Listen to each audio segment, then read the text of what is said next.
할렐루야. 우리 인사할 때 우리 예수 때문에 손해 봅시다. 이렇게 한번 인사하겠습니다. 예수 때문에 손해 보는 게 쉽지는 않지만 오늘 우리 팔복의 말씀이 그 이야기를 오늘 나누는 것입니다. 제가 이제 성도님들과 함께 이렇게 신방을 가면요, 성도님들 집이나 또 일터에 성구가 많이 걸려 있습니다. 주로 복과 관련된 말씀들인데요. 내 시작은 미약하였으나 내 나중은 창대하리라. 믿는 자에게 능치 못함이 없으리라. 사랑하는 자여 내가 잘되고 범사에 잘되기를 원한다. 이런 말씀들이죠. 너무너무 귀한 말씀입니다.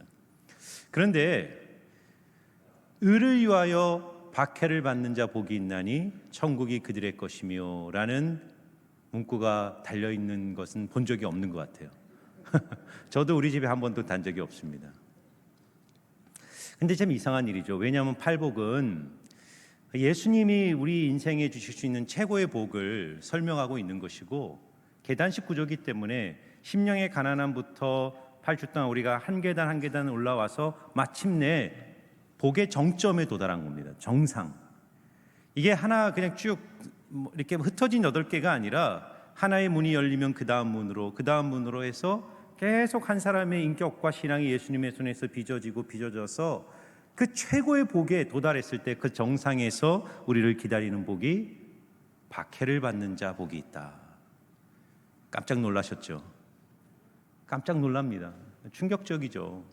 여러분, 세상 사람들은 행복을 어떻게 정의하냐면 고통이 없는 편안한 상태, 그게 심리적이든 육체적이든 사회적이든 고통이 없는 삶에 행복이 있다고 생각해요. 그런데 예수님은 박해를 받는 자 복이 있다는 겁니다. 박해라는 것은 뭡니까? 그것이 사회적 고통이든 심리적 고통이든 육체적 고통이든 이 고통을 받는 상태를 주님은 어떻게 행복이고 그것을 복이라고 말하실 수 있을까요?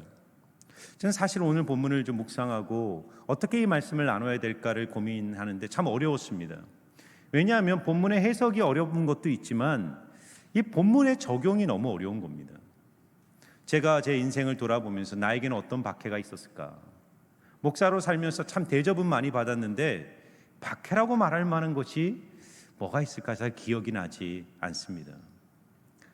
그래도 우리가 때로 참 어려운 그 말씀을 마주 대할 때 그것을 스킵하는 것이 아니라 그 말씀을 붙들고 씨름해야 됩니다. 왜냐하면 이해되지 않는 말씀일수록 그 안에 너무나도 깊은 하나님의 진리가 담겨져 있기 때문에 우리가 깊은 묵상을 통해 우리에게 주시고자 하는 이 하나님의 진리를 반드시 추출해서 우리의 삶에 적용하고 그래서 하나님이 주시는 진리의 복을 누려야 하는 것입니다. 오늘 의를 위하여 박해를 받는 것, 이것이 무엇인가 함께 나눴으면 좋겠습니다. 왜 예수님은 박해받는 것이 축복의 완성이라고 말하고 있을까요? 의를 위하여 박해를 받는다는 것이 무엇일까를 생각해 봐야 됩니다. 여러분, 박해는 다 복은 아닙니다. 예수님은 10절에 뭐라 그러시냐면 의를 위하여 박해를 받는 자 복이 있다 이렇게 말합니다. 의를 위하여 박해를 받는다. 이게 무슨 뜻이냐 하면 그 다음 구절인 11절에 예수님은 의를 위하여 박해를 받는 것이 무엇인지에 대해서 분명하고 명확하게 이렇게 설명합니다. 우리 같은 목소리를 읽겠습니다. 나로 말미암아 너희를 욕하고 박해하고 거짓으로 너희를 거슬러 모든 악한 말을 할 때에는 너희에게 복이 있나니. 성경에서 의라는 단어요. 이 의라는 단어는 언제나 예수님의 성품과 예수님의 길을 의미합니다. 그러므로 의를 위하여 박해를 받는다는 것은 내가 예수님의 성품을 닮아가려 하고 예수님의 길을 걸어가려고 할 때 만나는 어려움과 반대와 고난을 의미하는 것입니다. 그러므로 하나님 우리에게 주시는 최고의 복은 예수 믿고 로또가 되는 게 아닙니다. 예수 믿고 뭔가 대박이 터지는 게 복이 아니라 어떻게든 예수님을 닮으려고 노력하고 어떻게든 예수님 가라 하신 그 말씀의 길을 걸어가려고 할 때 만나는 반대와 어려움. 내 인생의 반대와 어려움을 만날 때 기뻐하고 즐거워하라는 거예요. 왜요? 그 반대와 어려움이 무엇을 반증해 주는 겁니까? 내가 지금 하나님의 길에 제대로 서 있고 하나님의 성품을 제대로 닮아가고 있다는 것을 보여주고 있는 것이죠. 그러므로 박해란 공산주의 사회나 이슬람 사회만 있는 것이 아닙니다. 이 민주화된 자유로운 사회 속에서도 내가 예수님의 제자로 예수님의 성품을 닮으려고 노력하고 예수님의 길을 걸으려고 하면 반드시 내 인생에 어려움과 박해가 찾아옵니다. 그래서 예수님이 요한복음 15장 18절에서 20절에 이 말씀을 하신 거예요. 우리 같이 한번 요한복음 15장 18절에서 20절 말씀 천천히 한번 뜻을 생각하면서 읽어보겠습니다. 세상이 너희를 미워하면 너희보다 먼저 나를 미워한 줄을 알라. 너희가 세상에 속하였으면 세상이 자기 것을 사랑할 것이나 너희는 세상에 속한 자가 아니요 도리어 내가 너희를 세상에서 택하였기 때문에 세상이 너희를 미워하느니라. 내가 너희에게 종이 주인보다 더 크지 못한다 하는 말을 기억하라. 사람들이 나를 박해하였은즉 너희도 박해할 것이요 내 말을 지켰은즉 너희 말도 지킬 것이라. 아멘. 여러분, 팔복은 예수님의 성품을 담고 예수님의 길을 걸으라는 명령입니다. 팔복의 전반부 4가지 복은 심령의 가난함, 애통함, 온유함, 의에 줄이고 목마름은 우리가 주님의 형상으로 우리의 내면이 빚어지는 것입니다. 그러면 그 내면의 힘으로 세상 속에서 예수님처럼 사는 것이죠. 예수님처럼 사는 것이 무엇입니까? 긍휼히 여기는 겁니다. 나에게 상처와 아픔을 주고 사랑할 수 없는 사람들, 내 주변에 하나님이 붙여주신 인생들을 긍휼히 여기는 거예요. 그리고 세상에 물들지 않도록 내 마음을 지키고 청결한 마음을 지켜내는 싸움입니다. 그리고 깨어지고 부서져서 싸우며 갈등하는 세상 속으로 들어가 하나님의 샬롬을 만들어내는 것입니다. 그런데 여러분, 그렇게 살면 세상이 우리를 어떻게 해야 됩니까? 사랑해야 되지 않습니까? 우리를 좋아해야 되잖아요. 그런데 왜 박해라고 그럽니까? 긍휼히 여길 수 없는 사람을 긍휼히 여기는 것 자체가 사실은 고난입니다. 모두가 세상에 물들이고 세속에 물들고 세상적 가치를 따라 살아가는 그 세상 속에서 하나님께 싱글 포커스, 시선을 맞추고 내 마음을 물들지 않게 지켜내는 것 자체가 고난의 싸움이고 박해의 싸움이에요. 그리고 평화를 만들려고 해보세요. 세상은 다 갈라져 싸웁니다. 이 편이냐 네 편이냐를 물으며 싸워요. 우리가 그 사이에 들어가서 평화를 만들려고 하면 양쪽에서 우리를 공격하는 거예요. 너는 누구 편이냐라고 묻는 것이죠. 이것이 우리가 사는 세상의 모습입니다. 그런데 왜 그런 그리스도인들을 세상은 미워할까요? 우리가 세상에 속하지 않았기 때문입니다. 세상에서 살아가지만 세상과 닮아 있지 않기 때문이에요. 세상에 살면서 세상의 가치관과 세상의 방식을 따르지 않기 때문이에요. 다름이죠. 그리스도인들에게 보여주는 선명한 다름이 불편한 거예요.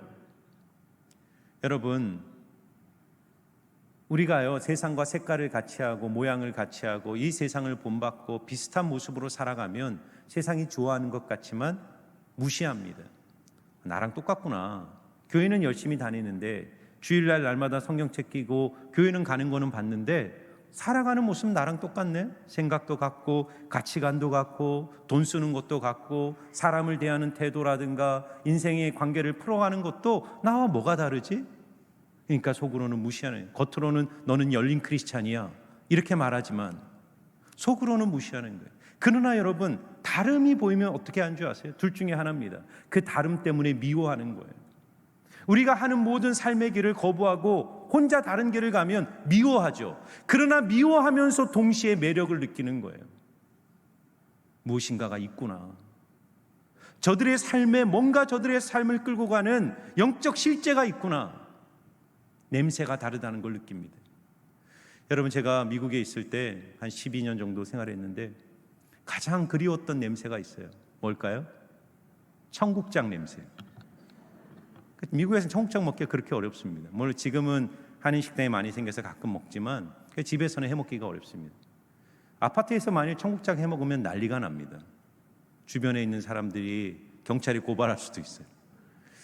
여러분, 어떤 냄새는 정말 그립고 어떤 사람에게는 그립고 너무나도 좋은 냄새지만 어떤 사람들에게는 혐오의 냄새이기도 합니다. 사도 바울은 고린도전서 2장 후서 2장 14절과 16절에 그리스도인의 향기에 대해서 이와 같이 이야기를 합니다. 항상 우리를 그리스도 안에서 이기게 하시고 우리로 말미암아 각처에서 그리스도를 아는 냄새를 나타내게 하시는 하나님께 감사하노라. 우리는 구원을 받는 사람들에게나 망하는 자들에게나 하나님 앞에서 그리스도의 향기니 이 사람에게는 사망으로부터 사망에 이르는 냄새요 저 사람에게는 생명으로부터 생명에 이르는 냄새라. 누가 이 일을 감당하리요? 여러분, 그리스도인의 향기가 있어요. 내 안에 예수의 정체성이 있고 예수의 성품이 있고 예수의 길을 걸어가려고 하면 반드시 나타나는 냄새가 있습니다. 이 냄새가 세상 사람들에게는 배척과 혐오의 냄새이지만 동시에 매력의 냄새이기도 해요. 어떤 사람은 그리스도인들을 미워하지만 그 다름 때문에 미워하지만 그 다름이 어느 순간 내 인생을 끌어당겨 하나님 앞으로 우리를 인도하는 것입니다. 그러므로 여러분, 내 자신을 포함해 저도 한번 생각해 봤어요. 왜 내 인생에 이렇게 예수로 말미암아 받는 박해와 욕먹음과 이런 것들이 부족할까? 선명성의 부족입니다. 선명성. 그리스도인이라는 선명한 아이덴티티와 삶의 방식을 감추는 거예요. 교회에 와서 은혜는 받았지만 세상에 나갈 때는 세상의 가치관이라는 향수를 뿌리고 이 세상의 문화와 삶의 방식이라는 향수를 뿌려서 이 그리스도인만이 가진 독특한 냄새를 감춰버리는 거예요. 여러분, 사도 바울은 고린도후서 12장 1절과 2절에 이 세대를 본받지 말고 마음을 새롭게 함으로 변화를 받아 하나님의 선하시고 기뻐하시고 온전하신 뜻이 무엇인지 분별하라라고 말합니다. 주 안에 사랑하는 여러분, 하나님이 여러분 안에 주신 그리스도인의 향기를 감추지 마시기 바랍니다. 여러분, 직장에서 그리스도인이라는 것을 숨기지 마세요. 쉬운 건 아니죠. 그러나 내가 그리스도인이기 때문에 전혀 다른 삶의 방식과 삶의 모습들을 보여주며 때로 그것이 여러분들에게 고난이 될 수도 있고 공격이 될 수 있어도 담대하게 주님과 함께 고난을 받으시기를 주의 이름으로 축원합니다. 여러분, 또 하나 내 인생에 예수로 말미암는 박해가 없는 이유는 우리가 예수의 증인으로 살지 않기 때문입니다. 우리가 예수의 증인으로 살면 필연적으로 우리의 인생에 박해가 다가옵니다. 여러분, 사도행전 6장 8절에 너희가 성령이 임하시면 너희가 땅끝까지 이르러 증인이 되라고 할 때 이 증인이란 단어가 헬라어로 마르투스. 그런데 이 단어는 그 어원을 찾아가면 순교자라는 단어입니다. 그래서 순교자 마터라는 이 영어 단어는 그 어원이 헬라어 마르투스에서 나온 단어예요. 그러므로 증인이란 말과 순교자라는 말은 뿌리가 같은 단어입니다.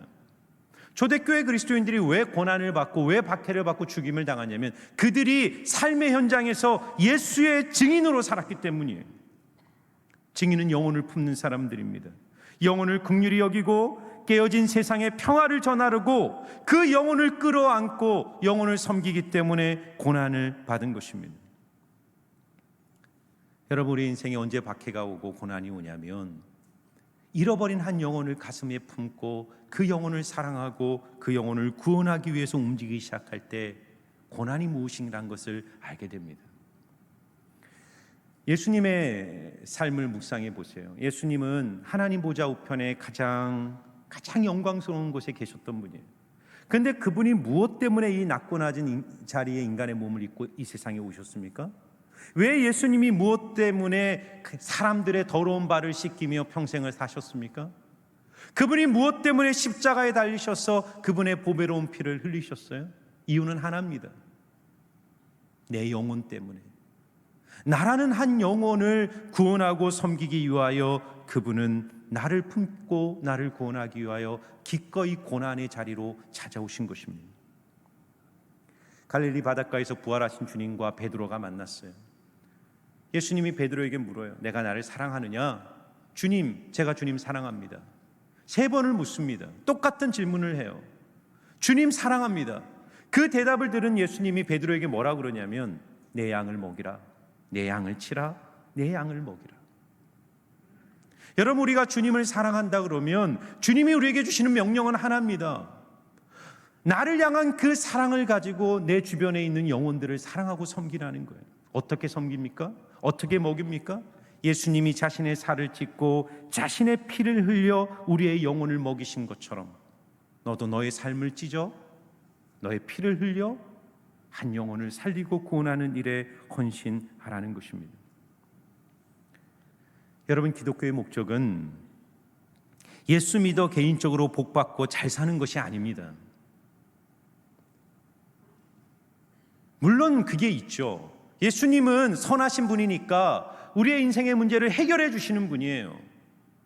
우리의 재정적인 필요를 채워주시고 육신의 질병을 고쳐주시고 삶의 어려움들을 해결해 주십니다. 그러나 그것은 보너스예요. 하나님이 정말 예수 그리스도의 보배 피로 우리를 구원하신 이유는 예수 닮아 예수처럼 살라는 것입니다. 예수 닮아 예수처럼 사는 것, 그것이 바로 예수님이 우리를 구원하신 목적이에요. 그리고 예수 닮아 예수처럼 사는 것은 추상적인 것이 아닙니다. 도덕적이고 윤리적인 삶을 말하는 게 아니에요.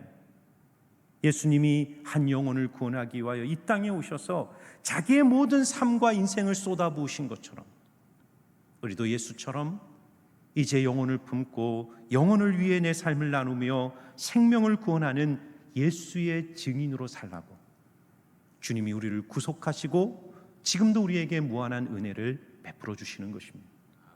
그러므로 사랑하는 여러분, 세상 속으로 들어가 예수의 증인으로 살아가시기를 주의 이름으로 축원합니다. 거기에 복이 있어요. 왜 그러냐면 오늘 보세요. 왜 그게 복인가? 오늘 팔복의 8번째 복에 그 약속이 이겁니다. 의를 위하여 박해를 받는 자 복이 있나니 천국이 그들의 것이며. 믿으십니까? 천국이 그들의 것이며. 여러분, 팔복은 참 재미있는 게 첫 번째 복과 8번째 복의 약속이 똑같습니다. 심령이 가난한 자 복이 있나니 천국이 그들의 것이며. 이게 첫 번째 복입니다. 하나님의 복을 무는 첫 번째 문의 약속이 뭐냐면 천국이에요. 마지막 8번째도 마찬가지. 의를 위하여 핍박을 받는 자 복이 있나니 천국이 그들의 것이며. 그런데 여러분, 차이점이 있습니다. 첫 번째 복과 8번째 복의 차이가 있어요. 이 천국의 차이가 있습니다. 첫 번째, 가난한 사람의 마음에 임하는 천국은 그의 마음 안에 임하는 천국이에요. 하나님 앞에 가난해지고 하나님 앞에 겸손해질 때 그의 마음 속에 임하는 하나님의 임재를 경험하는 거예요. 내 인생에 동행하시는 하나님의 영광을 보는 것입니다.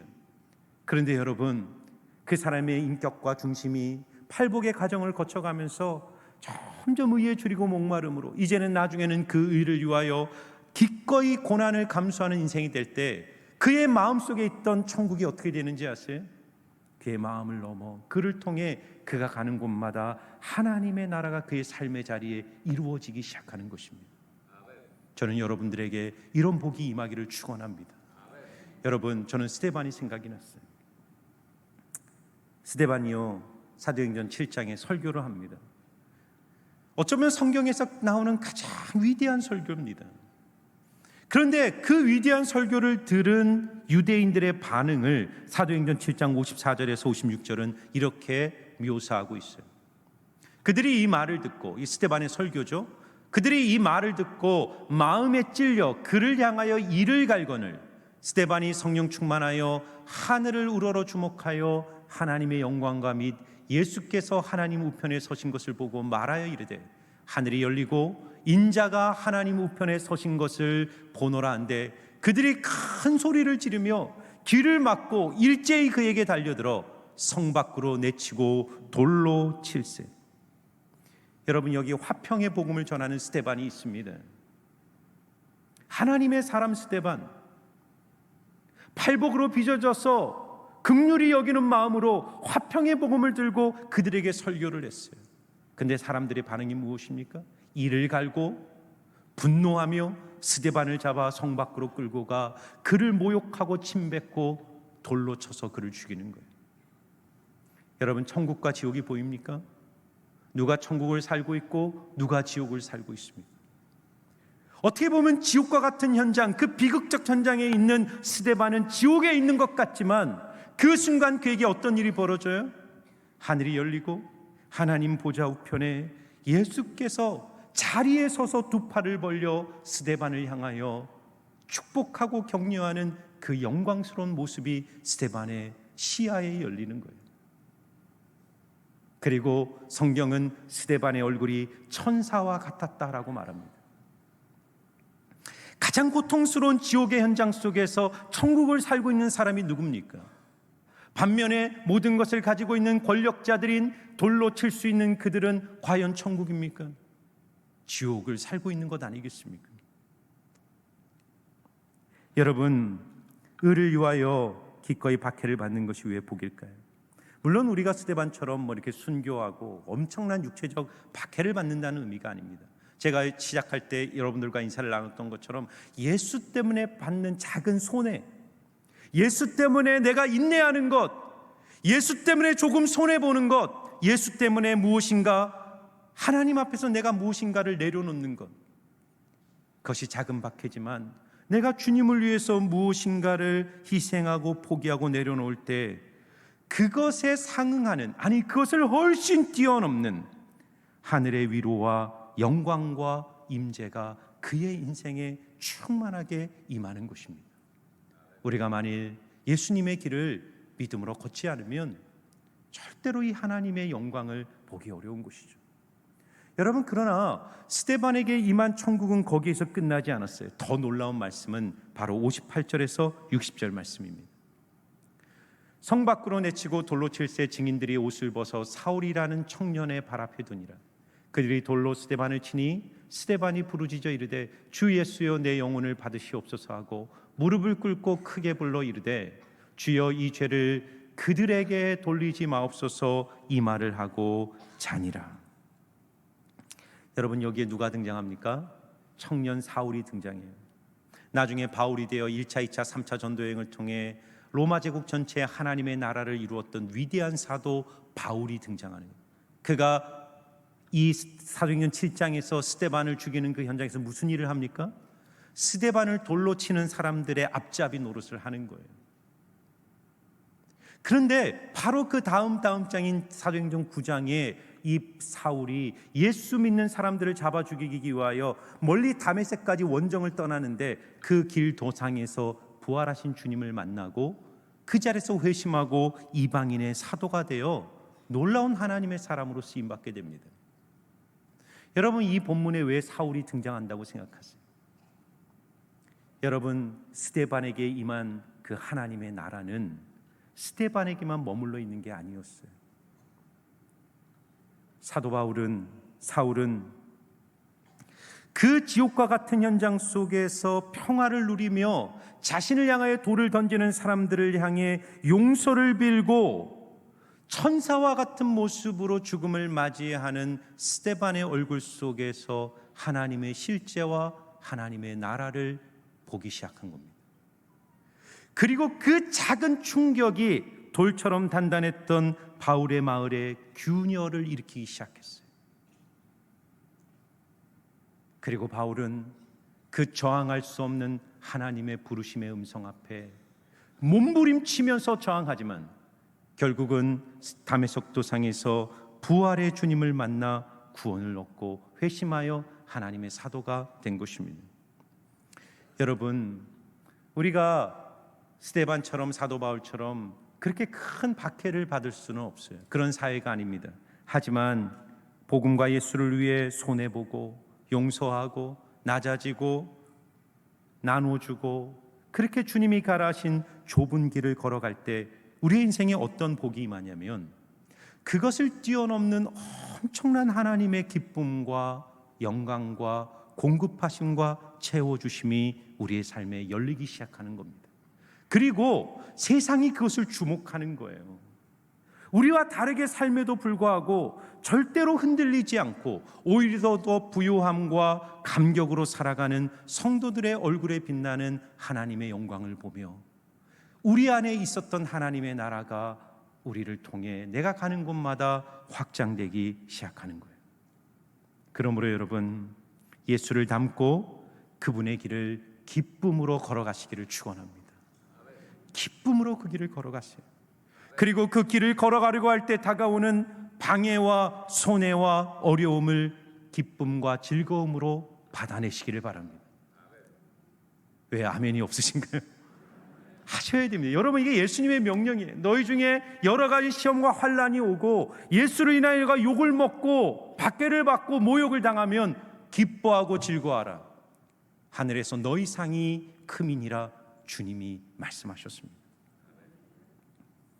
여러분, 지난주에 개인적으로 슬픈 소식이 있었어요. 지난주 주일 저녁에 강릉에 계신 어머님께 전화가 왔어요. 저희 아버님이 90세인데 참 건강한 분입니다. 몸도 건강하시고 정신력도 대단하시고 영적으로도 건강하신 분인데 암에 걸리셨다는 소리. 대장암이 전이 되어서 이제는 간까지 번졌고 손을 쓸 수가 없다.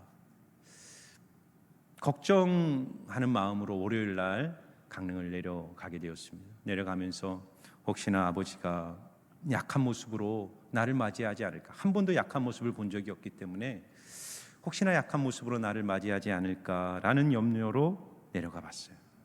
그런데 아버지는 달라진 게 하나도 없었습니다. 여전히 저를 만날 때마다 쏟아내었던 모든 말들, 교회와 세상과 인생과 철학과 성경에 대한 이야기들을 멈추지 않고 하시고 담담하고 편안하게 자신의 일상을 소화해내고 계셨어요. 그 다음날 아침 새벽 5시가 됐는데 옆에 혼자 주무시던 아버지 방에서 찬양 소리가 들려왔어요. 그리고 기도하는 소리가 들려오고 말씀을 읽는 소리가 들려왔습니다. 그렇게 1시간이 지난 후에 아버지가 저를 불렀습니다. 그리고 저를 어디로 데려가셨냐면 아버지가 목회하시는 작은 기도처가 있어요. 집이 있습니다. 그 앞에 하나의 텃밭이 있는데 그 텃밭에서 같이 잡초를 뽑자는 거예요. 혼자 서 있기도 힘드신 분이 잡초를 뽑자 그러니까 너무 안쓰러운 거죠. 아니, 이제 언제 주님 부르실지도 모르는데 이 텃밭은 왜 가꾸고 그러실까? 마음이 이해가 가지 않았어요. 그런데 그 모습을 보면서 천국의 소망을 가진 사람의 인생의 강인함이 무엇인가를 보게 됩니다. 여러분, 천국의 소망이 있기 때문에 현실을 무시하지도 않고 현실에 집착하지도 않습니다. 하나님이 살아계심을 믿고 언젠가 주님 앞에 갈 날을 기대하면서 오늘이라는 이 시간 동안 내게 주어진 일상들을 묵묵히 감당하는 것입니다. 여러분, 우리 아버지요, 세상적인 시각으로 보면 성공한 목회자가 아닙니다. 초등학교밖에 못 나오셨고 힘들게 검정고시를 하셔서 신학교를 나오신 후에 강릉에 개척해서 평생 한 150명, 200명 되는 작은 교회를 개척하시고 목회를 하셨어요. 그러나 제가 봤을 때는 정말 그 이상 어떤 목회자들보다 진실하고 정직하고 우직하게 하나님의 길을 걸으셨습니다.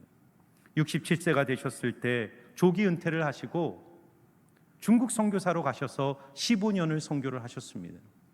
후원해 주는 사람도 없었지만 하나님을 믿는 믿음으로 중국 땅에 가셔서 15년 동안 중국의 시골을 걸어 다니며 중국 교회를 세우고 복음을 증거하셨어요. 그러는 가운데 병도 없고 육체적 고통도 많이 당하셨습니다. 그리고 더 이상 선교를 할 수 없을 때는 날마다 성경을 필사하고 성경 달력을 만들어서 사람들에게 나누어 주었습니다. 그런데 그런 분에게 90이 되었을 때 암이 찾아온 거예요. 그런데 여러분, 암이 왔느냐 안 왔느냐가 중요하지 않습니다.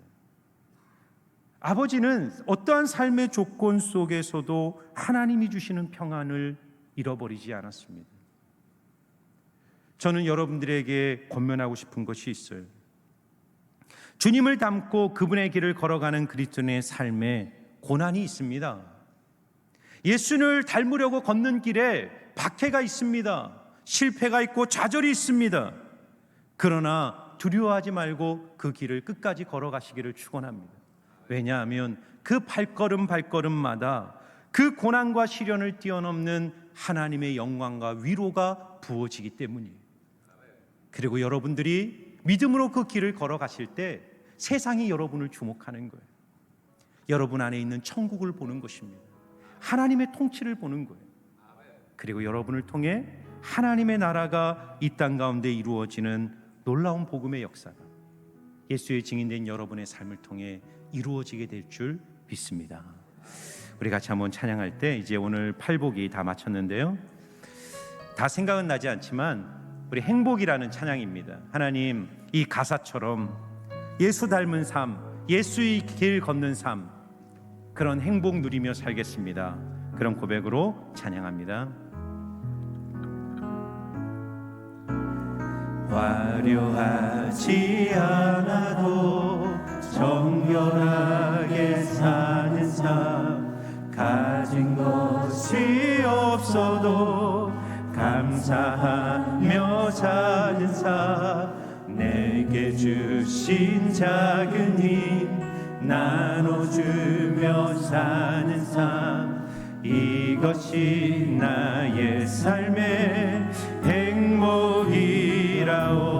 눈물 날 일 많지만, 눈물 날 일 많지만 기도할 수 있는 것, 억울한 일 많으나 주를 위해 참는 것, 비록 짧은 작은 삶 주 뜻대로 사는 것, 이것이 나의 삶의 행복이라오. 이것이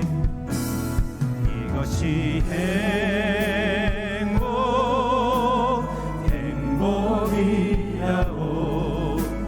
세상에 날 수 없는 하나님 선물, 이것이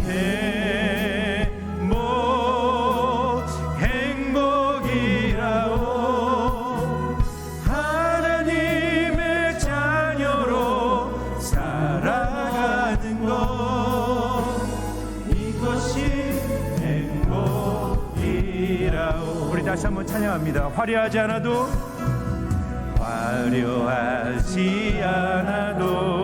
정결하게 사는 삶, 가진 것이 없어도 감사하며 사는 삶, 내게 주신 작은 힘 나눠주며 사는 삶, 이것이 나의 삶의 행복이라오. 눈물 날 일 많지만, 눈물 날 일 많지만 기도할 수 있는 것, 억울한 일 많으나 주를 위해 참는 것, 비록 짧은 작은 삶 주 뜻대로 사는 것, 이것이 나의 삶의 행복이라오.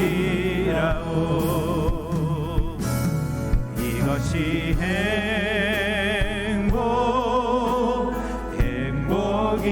행복이라오. 세상에 날 수 없는 하나님 선물, 이것이 행복이라오.